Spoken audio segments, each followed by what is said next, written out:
Halo teman-teman, jumpa lagi ya dengan saya di channel Sains Eksperimen.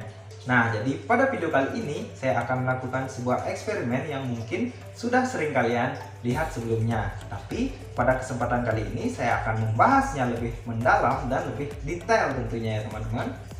Nah, sebelum itu silahkan dulu klik tombol subscribe ya, agar kalian tidak ketinggalan eksperimen yang menarik selanjutnya. Nah, jadi seperti thumbnail video kali ini, eksperimen yang akan kita lakukan itu adalah telur melayang. Wih, emang telur bisa melayang? Telur anti gravitasi? Ya bukan seperti itu ya teman-teman, bukannya kita melemparkan telur ke udara. Nah, pada percobaan kali ini kita akan menerapkan hukum Archimedes. Jadi, yang kita gunakan itu bukan media udara ya teman-teman, melainkan media air.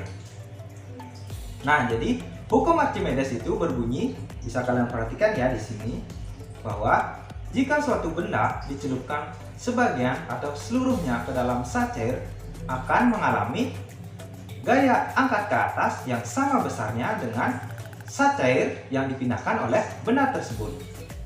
Nah, jika kita rumuskan ya hukum Archimedes, bisa kalian perhatikan seperti ini ya. Fa dikali Rho dikali G dikali V. Ya, dimana Fa itu adalah gaya angkat ke atas atau gaya apung, Rho itu adalah massa jenis zat cair, kemudian G itu adalah percepatan gravitasi, dan V itu adalah volume zat cair yang dipindahkan. Wih, kok susah amat Pak? Nah, pada intinya hukum Archimedes itu saat kalian memasukkan suatu benda ke dalam zat cair, maka benda tersebut akan mengalami gaya apung yang menyebabkan benda tersebut melayang. Seperti itu teman-teman. Terus kalau misalnya kita masukkan batu, kok nggak melayang di air, malah tenggelam? Nah, untuk menjawab pertanyaan tersebut, mari kita praktikumkan ya teman-teman. Tapi sebelum itu kita akan siapkan dulu alat dan bahannya. Oke teman-teman, jadi di sini sudah ada beberapa alat dan bahan ya. Nah, di sini mungkin saya akan jelaskan satu persatu. Jadi di sini saya menyiapkan 3 buah telur seperti ini ya teman-teman. Jadi telur ini sama ya. Jadi telur ini sama, tapi saya nggak yakin sih kalau telur ini dihasilkan oleh satu ayam yang sama. Tapi intinya sama gitu ya. Selanjutnya ada 3 gelas yang sudah berisi air. Jadi ini air biasa ya teman-teman, jadi air keran. Kalian bisa temukan di mana saja. Jadi di sini sudah ada 3 gelas isi air, dan ini kita menggunakan garam teman-teman. Jadi di sini ada garam dan tentunya sendok untuk nanti mengambil garam tersebut. Nah, sekarang kita akan mulai percobaan kali ini. Oke teman-teman, sekarang kita akan coba ya. Nah, mungkin saya akan pindahkan terlebih dahulu ini garamnya. Jadi kita umpamakan saja gelas yang ini adalah gelas A, dan ini adalah gelas B, dan ini adalah gelas C. Oke, pertama-tama kita akan masukkan terlebih dahulu telur ini ke dalam gelas A. Apakah telur ini akan melayang, tenggelam, atau terapung? Mungkin teman-teman bisa perhatikan ya. Nah, ternyata saat kita masukkan telur ke dalam gelas A, ternyata telurnya itu tenggelam teman-teman. Bisa perhatikan ya. Nah, sekarang di gelas B, ya ternyata sama ya teman-teman, tenggelam juga. Kemudian di gelas C, nah di gelas C juga tenggelam. Nah, sekarang kita akan coba agar telur yang ada di gelas B ini dapat melayang, dan telur yang ada di gelas C ini dapat terapung teman-teman. Tentunya dengan cara menambahkan garam teman-teman. Oke, sekarang kita akan tambahkan 2 sendok garam terlebih dahulu ya teman-teman di gelas B. Ya, jadi nanti kalau misalnya kurang kita akan tambahkan lagi ya. Oke, pertama-tama kita tambahkan, itu baru 1 sendok ya. Lagi 1 sendok teman-teman. sekarang kita akan aduk terlebih dahulu sampai garam yang ada di gelas B ini larut teman-teman.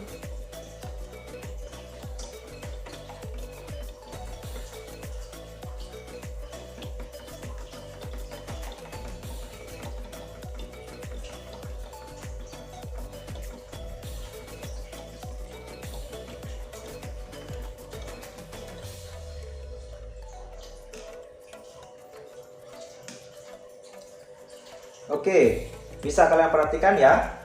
Jadi sudah nampak perbedaannya.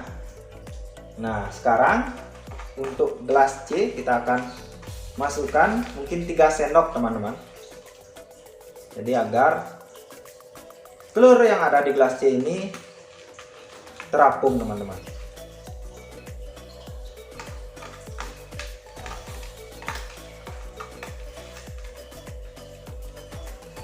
Nah, kita sekarang aduk ya sampai larut teman-teman.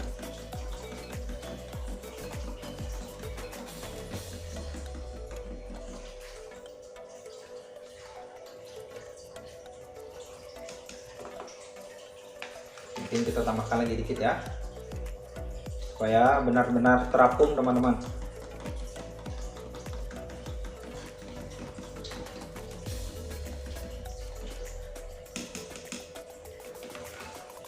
Nah, jadi bisa kalian perhatikan ya, yang awalnya tadi sama-sama tenggelam, sekarang sudah mulai menampakkan perbedaannya teman-teman. Dimana gelas A itu telurnya tenggelam sampai menyentuh dasar, kemudian di gelas B bisa kalian perhatikan ya, telurnya melayang teman-teman, jadi tanpa menyentuh dasar dan tanpa menyentuh permukaan. Sedangkan di gelas C di sini ya, telurnya menyentuh permukaan teman-teman, yang artinya telur yang ada di gelas C ini mengapung. Nah, jadi nanti akan saya jelaskan lebih detailnya ya mengenai percobaan kita kali ini. Ya, baik teman-teman, sekarang saya akan jelaskan ya satu persatu kenapa di ketiga gelas ini telurnya dapat tenggelam, melayang, dan terapung teman-teman. Oke, kita mulai di gelas A ya. Mungkin kalian bisa perhatikan. Nah, di sini gelas A ini telurnya benar-benar menyentuh dasar teman-teman. Nah, kenapa hal ini bisa terjadi? Hal ini disebabkan oleh massa jenis dari benda atau massa jenis dari telur ini lebih besar dibandingkan massa jenis air teman-teman, atau Fa itu lebih kecil dari W. Seperti itu teman-teman. Nah, selanjutnya di gelas B bisa kalian perhatikan ya, bahwa telur yang ada di gelas B ini tidak menyentuh dasar dan juga tidak menyentuh permukaan. Nah, sehingga di gelas B ini telurnya disebut melayang teman-teman. Kenapa hal ini bisa terjadi? Itu dikarenakan massa jenis dari air itu sama dengan massa jenis telur teman-teman. Hal ini juga dikarenakan saat kita menambahkan garam tadi teman-teman. Jadi saat kita menambahkan garam itu sebanyak 2 sendok, hal ini menyebabkan massa jenis air dan juga massa jenis dari telur ini sama teman-teman, atau Fa itu sama dengan W. Nah, sedangkan di gelas C mungkin kalian bisa perhatikan ya, bahwa telur ini sudah menyentuh permukaan teman-teman, atau bisa dikatakan bahwa telur ini terapung. Nah, telur ini terapung juga dikarenakan penambahan garam tadi ya teman-teman, yang menyebabkan massa jenis dari air ini lebih besar dibandingkan massa jenis telur atau massa jenis benda ini teman-teman. Atau bisa juga dikatakan Fa itu lebih besar daripada W teman-teman. Nah, seperti ini teman-teman. Jadi ada yang tenggelam, ada yang melayang, dan juga terapung. Jadi inilah hukum Archimedes teman-teman. Nah, selain ini juga kita bisa melihat penerapan hukum Archimedes itu pada kapal selam teman-teman. Mungkin kalian sering melihat ya, kapal selam itu ada yang tenggelam, kadang dia melayang, juga kadang dia terapung teman-teman. Jadi kenapa hal tersebut bisa terjadi? Itu juga dikarenakan oleh hukum Archimedes teman-teman.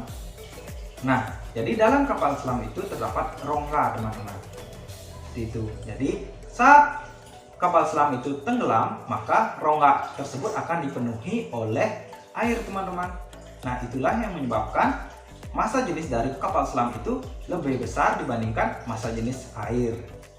Nah, sedangkan saat kita melihat kapal selam itu melayang di air, itu dikarenakan rongga yang ada di dalam kapal selam itu terisi setengahnya, teman-teman. Seperti itu. Nah, selanjutnya yang terakhir itu kapal selam itu terapung, itu diakibatkan oleh rongga yang ada di kapal selam itu dikosongkan. Seperti itu, teman-teman, sehingga kapal selam itu memiliki massa jenis yang lebih ringan dibandingkan massa jenis air.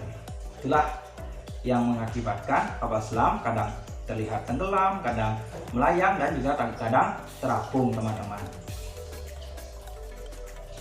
Oke, jadi sekian saja dulu ya eksperimen kita kali ini.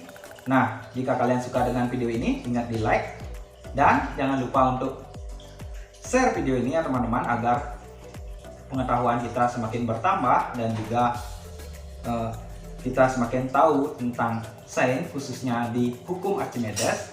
Dan jangan lupa lagi sekali ya untuk klik tombol subscribe-nya kalau kalian belum subscribe, agar kalian tidak ketinggalan eksperimen yang menarik selanjutnya. Nah, jadi sampai di sini saja dulu video kita kali ini. Jadi sampai jumpa di video selanjutnya. Bye bye.